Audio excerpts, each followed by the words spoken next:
Today, we're going to be guessing fashion's master plan. We're going to be looking at the moves and strategies taking place at every level of the fashion industry and trying to draw these threads together into one big picture of how fashion is trying to survive in an increasingly challenging, constantly changing market and what that means for the future. Why are we doing this, you ask? Because one, I think fashion has been making a lot of sneaky moves lately and a lot of pivots in their strategy as the world shifts. And I think it's not only fun to try theorize and determine the thoughts going on behind these seemingly quite random, quite unrelated moves, but more seriously, I think it's quite important to try to understand the context behind what I think is a long-term shift from the fashion industry we know today to what they're evolving into. And of course, how that's going to affect us as consumers, how that will affect our media that is so closely intertwined with consumption and shopping and brands invading that space, and also fashion's impact on the world as a whole. So let's get into it because we have a lot to break down.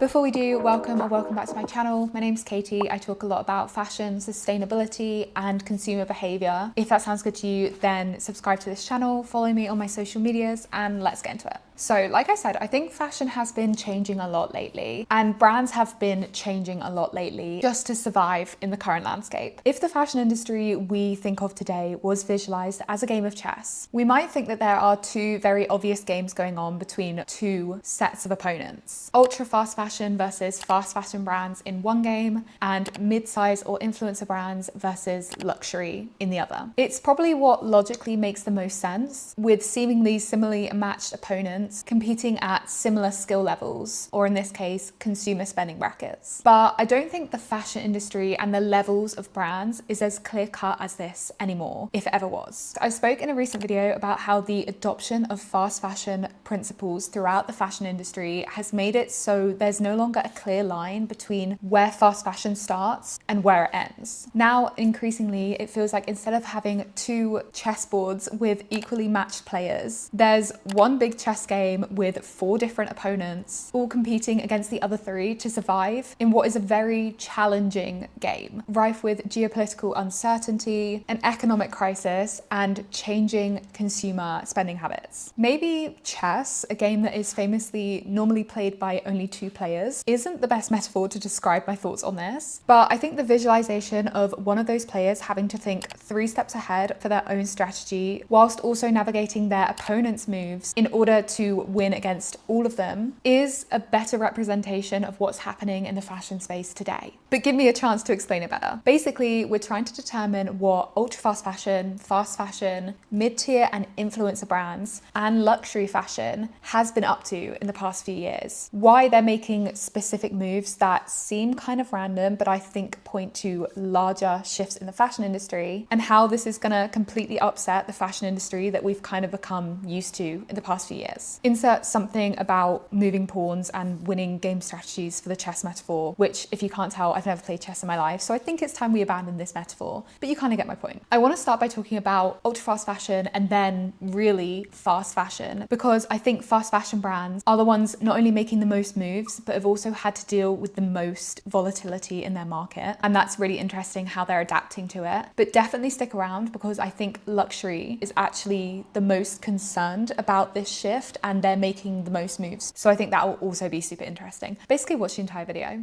So, okay, what is ultra fast fashion up to? From what I can tell, ultra fast fashion brands like Shein, Temu aren't changing much in terms of what they're putting out to consumers, i.e. cheap polyester clothing that closely follows the TikTok trend cycle. But I think where they are changing is in their pricing strategy, and those prices are going up. I think now that these brands have become established, they've become sort of household names, they're no longer so laser focused on putting their prices as low as possible and sacrificing profit in order to gain market share and exposure. And because they've managed to successfully usurp fast fashion brands as being the cheapest way of accessing fashion, they can now feel comfortable enough to raise their prices a bit more, which we've definitely seen recently. And quite cleverly, they've really leaned on the excuse of Trump's tariffs to raise their prices quite drastically. Because as an external force and quite a high profile thing happening in the world right now, they can quite cleverly sell this dollars to consumers as out of their control, which it is, don't get me wrong, but I think this price increase would have happened with or without Trump's tariffs. It's just great timing for them. Now that they're more established household names, I think Shein and Co are also desperately trying to reinvent that public image that has dragged them down so long and keeps holding them back from their coveted goals like IPOs. The number of interviews, press releases, events, pop-ups, and splashy celebrity campaigns has quite drastically increased in the last 3-4 years. They've also, on the side of this, been quietly increasing their lobbying at government levels to get ahead of legislation that, if passed, would cripple them and their business strategies. And I don't want to dwell too much on brands like Shein because I often talk about them on my channel, but I think in terms of the overall takeaway for what ultra fast fashion is doing, they're less concerned with their rock bottom pricing strategies and more on their reputation and their foothold in the industry that's increasingly targeting big,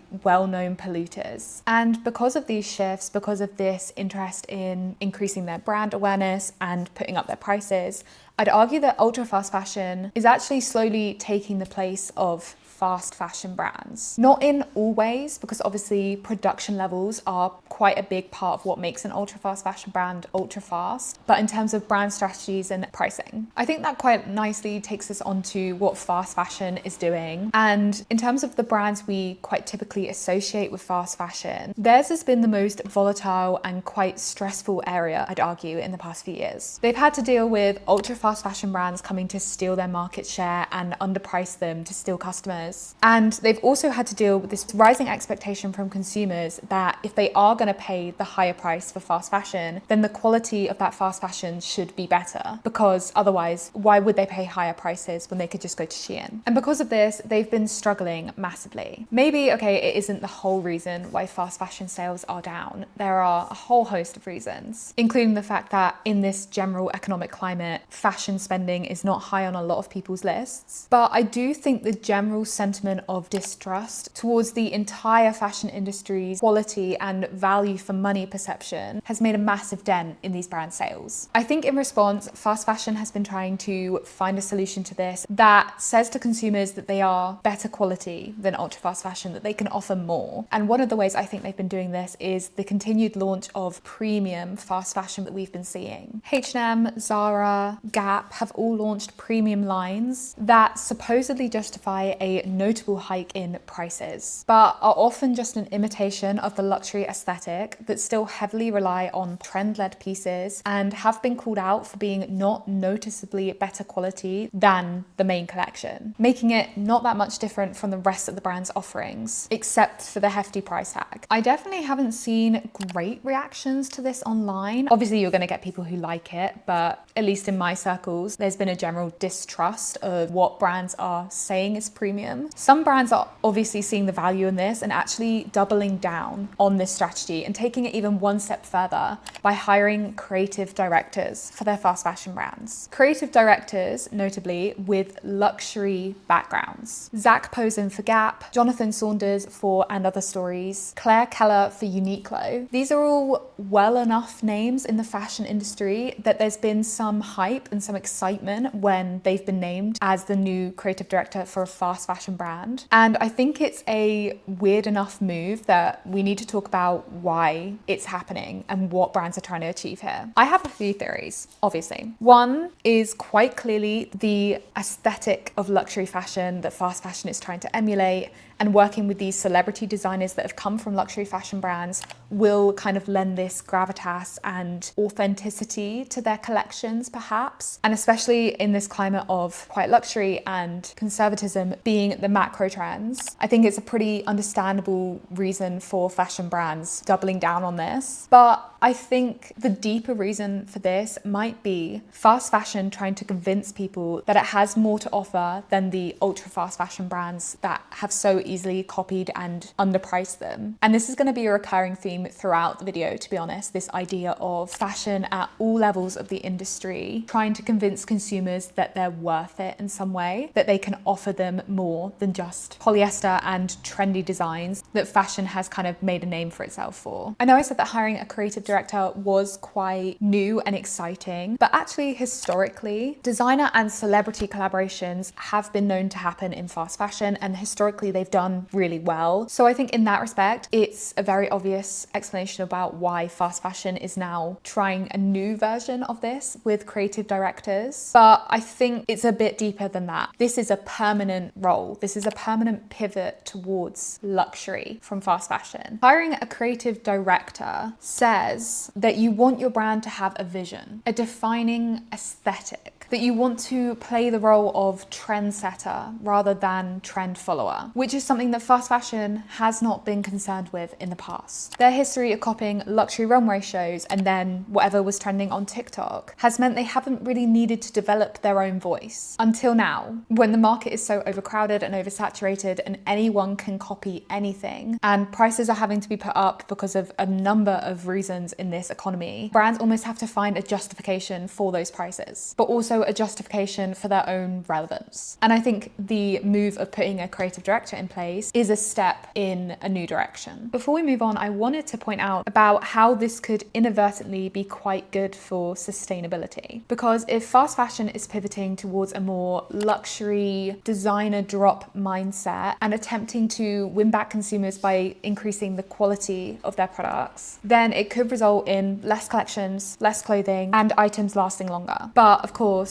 ultra fast fashion might be moving into fast fashion's footsteps anyway, and so the cycle will continue. I don't know, it depends how brands play it. I guess we'll have to wait and see. I think the takeaway from fast fashion is that they are focusing a lot on their branding and their voice and having a strong creative direction for their brands. And I think that segues us quite nicely into the mid-tier influencer level of the fashion industry, because I think this is where fast fashion took a lot of its pointers from. Maybe brands like Zara and H&M saw the success influencer brands and cult brands were having and attributed it to them having a strong aesthetic or spokesperson that is the face of their brand, and thought, hey, we can do that with a creative designer. I think it's important to understand why mid-tier and influencer brands seem to be doing well when the rest of the industry seems to be struggling. Whilst TikTok shopping and oversaturation of influencer-like content has had some negative reactions online recently, I would argue, I think there's definite outliers where the influencer in question or brand in question have a strong enough following and a strong enough aesthetic to rise above the numbness that everyone is feeling of being constantly bombarded by people selling you stuff online. I don't know if that makes sense, but if we look at, say, Tala, it's bucking the slowdown that other athleisure brands like Nike are seeing. And if we look at the brand strategy, it's faced by Grace Beverley, whose profile is the perfect mix of relatable lifestyle content and showing herself wearing her own brand because she is Tala's perfect customer. And that's obviously doing very well for her. Or say if we look at Peachy Den, not an influencer brand per se, but a brand that I would argue has a very strong cult following. It does very well because it has a notable aesthetic that I think fits in with a lot of TikTok dressing, but also because their editorial content and the world they build around the brand really draws people in and inspires loyalty. Both brands rely on marketing their clothing as an investment. They also rely on parasocial relationships and communities, something that doesn't exist as much in the rest of the industry. Unless, say, you're very interested in fashion and you consider a creative director an influencer of a kind, and I think the cult of the philophile does kind of prove this point, but it's definitely not really the case of fast fashion and ultra fast fashion to have this. And that might be the reason why mid-tier and influencer brands can continue to sell out and buck this economic downturn. As far as I can tell, just from public perception and not seeing behind the curtain of these brands, this niche of fashion isn't really pivoting much because they've had a lot of success and they continue to have success. And so why would they fix what isn't broken? But although it's not a pivot, one thing I think they are increasingly focusing on is the rise of the community and how they can very easily play a part in this. Their customers already feel a strong tie and a sense of loyalty to the brand. So it's not too much of a leap for them to start hosting community events and offline events and getting their customers involved in that, and therefore making it seem like they're offering their customers more, like they're enriching their lives in some way, and therefore, I guess, develop even stronger ties and loyalty to the brand. They're sponsoring running clubs, they're doing film nights and book clubs and pop-ups, and it's all part of world building around this brand and will likely only increase the success they've already seen into the future. So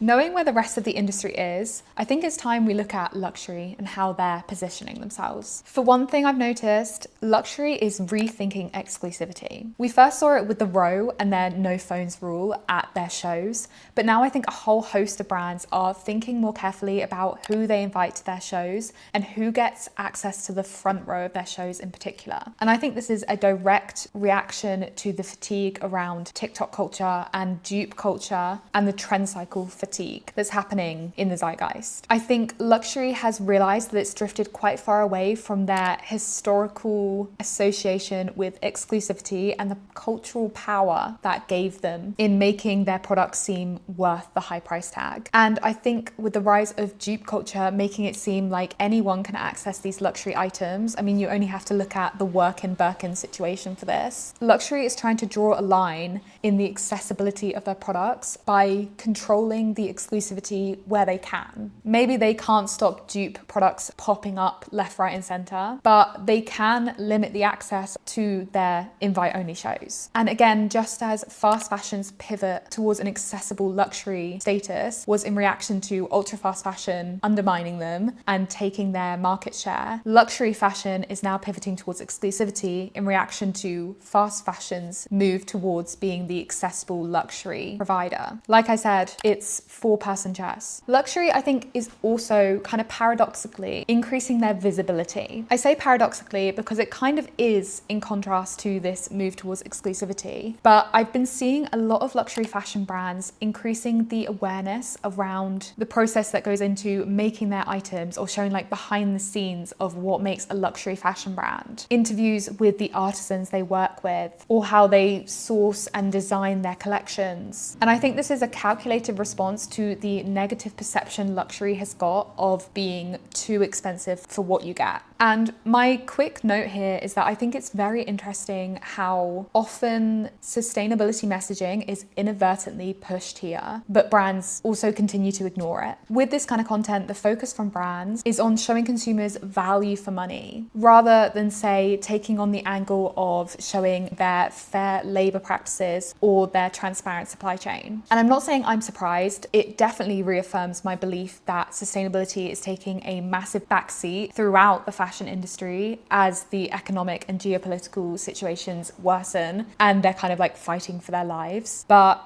I'm still disappointed. What else is luxury doing? I think they're also pivoting with their creative directors, but in a different way. Like I said, fast fashion is enlisting veteran creative directors that have come from luxury fashion houses, whilst luxury is going for ones with cultural impact, like Kendrick for Chanel, Lewis Hamilton for Dior. That inadvertently brings fashion into new communities and new audiences, as well as gives them cultural impact by linking with these big names. I think this hiring of big name creative directors that exist outside of fashion is a direct response to this kind of cultural power that they're trying to grasp again. But finally, luxury is also focused very heavily on world building, which is something we've seen in all other levels of the fashion industry, but in a kind of different way. Fashion as a whole is attempting to widen their reach by getting into other areas outside of the fashion industry, and luxury's cultural and financial backing has put them at the forefront of this. But I don't want to get into this topic too much because I'm going to do a whole separate video dedicated on it because I think it's a big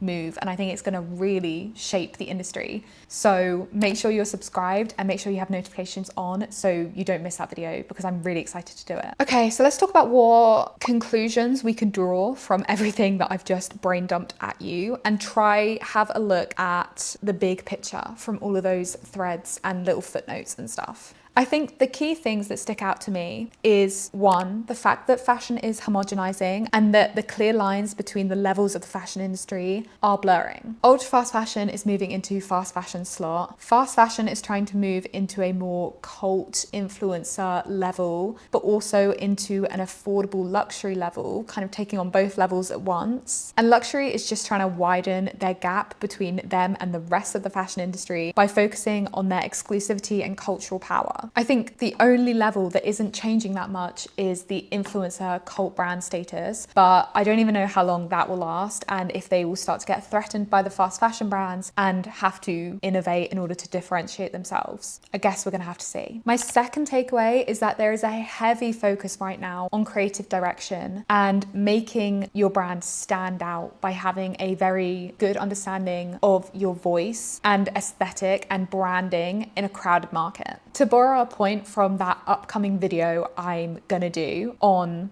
luxury's foray into other industries, the new move for fashion is going to be less about chasing obvious trends on TikTok and more about tapping into the cultural conversation. Kind of linked to that point, I think fashion's focus is going to be about providing more than just a design, especially since anything can be duped nowadays. It's what else you can offer the customer that other people can't, like better quality, cult or fan relationships, or access to a cool community online, or exclusivity and status. And my final takeaway is that sustainability is going to be absolutely sidelined by the entire industry, or I guess relegated to a bonus or like nice to have of any other actions they take. In what is a very volatile market where consumers are spending less and being pickier about where they do spend their money, and legislation is stalling or being lobbied against, and basically brands are just fighting to survive, fashion has the perfect excuse to ignore sustainability, and they're definitely going to take it, I think. But obviously that doesn't mean we as consumers have to follow in fashion's footsteps and forget about sustainability. We can call for it publicly online. We can make sure that we're buying sustainably when we can. We can support petitions and calls to the government to make sure legislation is as radical as what we were promised. And we can just keep doing our best in whatever way, wearing our clothes more, fixing them when they break, upcycling, renting, borrowing, lending, and supporting everyone as they try to do their best, I guess. So yeah, I think that's what I'm gonna end this video on. I hope you found it interesting. I'd love to hear your thoughts on any and all points that I have covered today. And yeah, I will speak to you really soon. Make sure to subscribe if you haven't already and like the video if you did enjoy it. Okay, see you, bye.